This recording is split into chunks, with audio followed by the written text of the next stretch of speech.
We've heard from some Republicans on this, obviously. Now we're learning some new details about some letters from high-ranking Democrats that may shed more light on this case. Fox Business Network's Elizabeth McDonald has more on all of this. So what letters, who sent letters to the IRS, Liz? Yeah, it's good to be with you, Jenna. We are now tracking 10 letters from high-ranking Democrat elected officials in Washington, D.C., from Senators Levin, Schumer, Max Baucus, and Al Franken, among others, to IRS Commissioner Doug Shulman.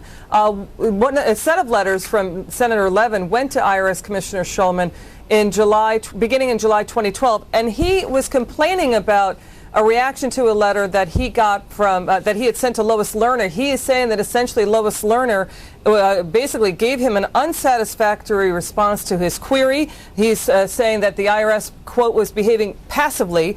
He also said in his letter to the IRS commissioner, how long after a complaint to the IRS does a compliance review begin? So, Jenna, these are letters that we are staying on top of throughout the day, and we don't know if there are even more letters involved from both sides of the political aisle, not just Democrats, but possibly Republicans, to the IRS, pressuring the IRS to act during an election season. But what exactly were the letters asking for? Why, well, they were complaining about not getting a response, but what initially did they want?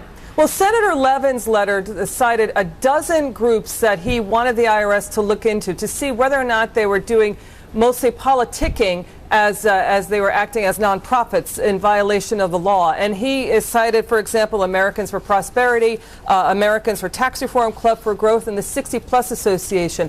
Another separate letter had already gone out from Representative Peter Welch. In his letter, he said, quote, we urge the IRS to investigate 501c4s improperly engaged in political campaign activity. Congressman Welch did not cite any names in that letter. That's important to note.